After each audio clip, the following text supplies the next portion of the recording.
Hello, everybody. Hope everybody's doing great today. I appreciate those of you watching this video. I hope you enjoy it. Hi. He's back. We're going to be talking about Godzilla X Kong, the New Empire. So, the big question about this movie is, what's up with the X? Are they trying to be cool or what with this title? Math people. Trying to be hip. Okay, Godzilla times Kong equals a great time, if you ask me. What I really enjoyed about this movie at the beginning is kind of like the mystery that it had.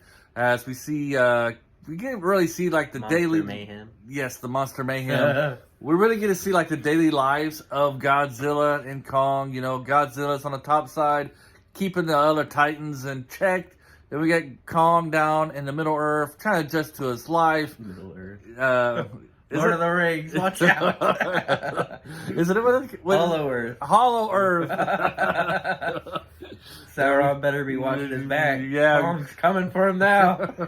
That would definitely be an awesome crossover, if you ask me. Especially it would be dangerous if Kong got the ring. You know what I mean? He got possessed. Anyway, so yeah, middle. No, I can't really say again. Hollow Earth. Tolkien did not design this movie. Maybe he was the inspiration. Anyways, we see Kong adjusting to his life there in Hollow Earth. You know, we get to see him hunting, doing like with these ugly freaking hyena looking things. It's like I saw them and I was like, that looks like it came straight out of Resident Evil. The face was just so wrong. It did not look right. Some kind of mutants. So we did get to see some new monsters. And they were like, wolf monsters, right? They were something. Yeah. They're nasty. Right. And so we get to see just how smart Kong is. What I really did appreciate about this is that even though it's just focused on the monsters, you can really tell that each monster had... Hey, there's no yawning in this video. There's no yawning when you're making Yawns videos. Are contagious. Just wait for it. Yep. Everybody watch this video will yawn now. And you too. No, not me. Even though I'm gonna get 3 hours of sleep. Anyways, what I really did enjoy about this movie is that each monster did have their own personality, and you didn't really need like verbal communication, but you knew that they were communicating with each other, especially the antagonist. Yes. What's he called? Scar King, right. And he's very arrogant looking. Like he had a very arrogant kind of feel to him. Yeah, especially when the first time that him and Kong fought and then met each other. You could tell with just the way he stood. It was like this guy is full of himself. Yeah, exactly. He kind of reminded me of Gilgamesh from the Fate anime. Oh, really? Yeah, where he's just like really cocky and arrogant. Okay. Yeah, he was very cocky. And he was a pretty good fighter too, despite Kong. Like they're both pretty good fighters in that. I like the fight animation between those two. Right, and they both have like different styles. Kong was like more of your muscular, bulky kind of guy, and the Scar King was more like a lean, athletic. He right. used a lot of acrobatics. Yeah, jumping around. A whip. Yeah, I like his whip. It was pretty cool. Yeah. What was I going to say? Oh, this is a minor spoiler. I think it also symbolizes, because whips are notorious for being things that can control people. Right. So I think a whip was really fitting for him, considering that's what his whole character was about. Yes. And then like... and not only that, it controlled like another monster, but we'll leave that a secret. Right. So like the society, like it plays an important role in the society that he created. Little minor spoiler here. Kong gets a new tooth. And it kind of plays part of the movie. At first, you know, this Scar King here, he kind of makes fun of Kong's tooth and stuff, and the other monkeys or monsters laugh at him and such. Then later on, it plays another role in the movie, the fake tooth kind of thing, to kind of play back onto situation, not the fake tooth itself. Yeah. Good old teeth storyline, I guess you could say. Godzilla's main role in here.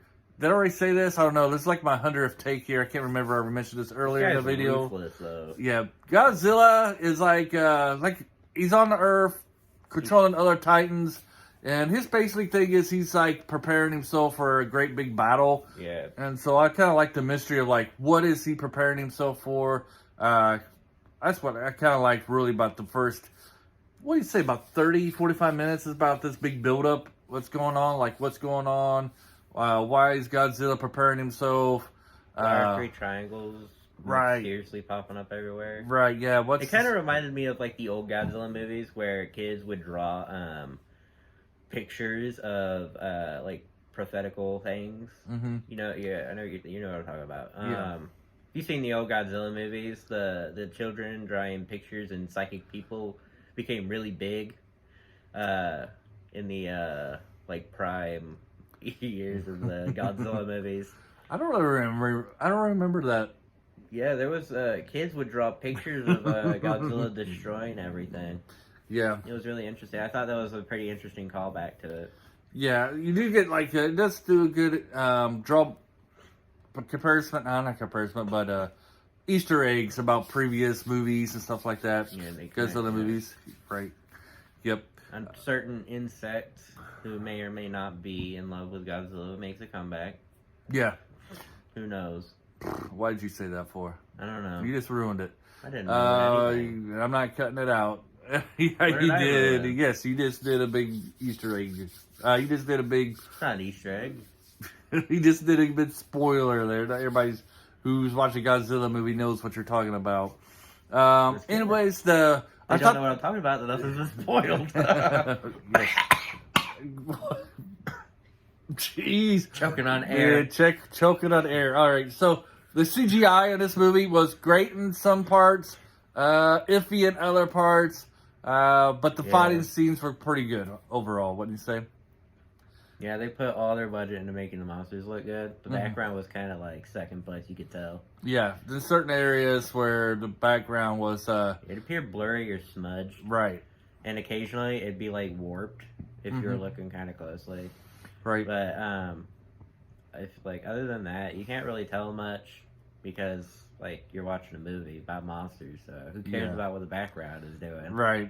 And sometimes I feel like the monsters look smaller than, but I don't know if it's because there was other monsters, so they kind of look smaller that way. But so that's some of the negatives. The other negative I would have to say is that I didn't really feel like our heroes were in any real type of danger through this movie. Even in, if you know the formula of action movies, these type of movies, some point the good guys gotta lose and stuff to give you doubt. I never really felt like Kong and Godzilla were really in danger of losing the battle. Did you ever feel that way when you was watching it? No. But the battle sequences were pretty cool. We watched to the IMAX. We were pretty close to the screen. I got kind of vertigo a couple times in that the first battle because they're upside down. They're kind of floating around everywhere. The second battle, the final battle, was pretty cool. But it was kind of predictable of what was going to happen. I would say. Yeah, I kind of knew what was going to happen. Like what, a third through the movie. I was like, I think I know how it's gonna end. Yeah, right when they introduce the evil monsters, you kind of figure like, oh, this is what's gonna happen at the end of the movie. That was kind of predictable. Another thing is that it doesn't make it any less satisfying. No, no, it doesn't. And then the other thing is that I know this is kind of be weird, but Godzilla kind of uses his atomic breath a little bit too much in the movie. Like a typical Godzilla movie is like he's more of a hand-to-hand fighter, and then the atomic breath is like a kind of like a last desperation thing he uses to equal out the battles and stuff. And he's just kind of like there using it. He learned from Mecha Godzilla. Yeah, he's like go full power at the beginning. Do not let anything. Just don't have any kind of mercy. Right. And there is a kind of like a continental thing, too. Well, no, he did show mercy to somebody. Yeah. That was very interesting of Godzilla, because normally you wouldn't see him as being, like... Merciful or understanding, but he was pretty understanding. I think he knew what was going on. Yeah. He's smart. He shows his intelligence in this one. Yep. There is some, like, continuity problems, like... Yeah, like because, like... like the king of the monsters, you got Ghidorah is like this powerful thing, and he's not going around trying to power up. And then the last one, you got Mecha Godzilla. No, that's probably because he wasn't fighting the whole army. Yeah, that's true too. I mean, there's no, if he were to waste time powering up, Ghidorah would have probably already turned the whole planet into Jupiter. Yeah. So, I mean, I can kind of understand that. The continuity thing with me is the fact that even if the monsters submit to him, they still decide to do their own weird thing. It's like, why would you do this? Like, this guy's really powerful, he's going to come for you if you start murdering a whole bunch of people. Yeah. So why'd you do it? Right. So, I think, hold a second. Right. So we did a little cut there. Hopefully there's not a roaring sound in the video, but I think going forward, I would like to see, I think it's time we bring the aliens into the MonsterVerse, just like the good old days of Godzilla. Planet X. Planet X people coming in. What would you like to see moving forward if they make another movie? Destroya. Yeah. Yep, Destroya is his favorite monster. I always like Gigan. I like the whole chainsaw thing in the stomach. Buzzsaw, yeah. I kind of like that. I enjoyed that. Overall, Destroyer or Gigan, I want to see one of those. Yeah. Because those would be really cool. Although I would still be really interested if they came up with their own original monster, because it could also be really cool. Like maybe like something out of Lovecraft or something like that. And I want to see, and I want to see some aliens. So if you're a Godzilla fan, I would highly recommend this. I think you'll like it. It's great fun, a great popcorn flick. It's not as good as Godzilla -1 story-wise, Or King of the Monsters. but you are King of the Monsters. But you'll be entertained as you watch it. The story is Steve Irwin's okay. in it. Steve Irwin's in it. Yeah. Oh yeah, the best character is Trapper. That's who you're talking about, right? Trapper. Yeah, he's basically just Steve Irwin. Yeah, with monsters. So check it out. Hopefully you enjoyed this video, and if you're around at this time, we're grateful for you. Thank you. Nobody sticks around for 12 minutes on our videos. Everybody stick around for 30 seconds, but no 12 minutes. Have a great day. Bye.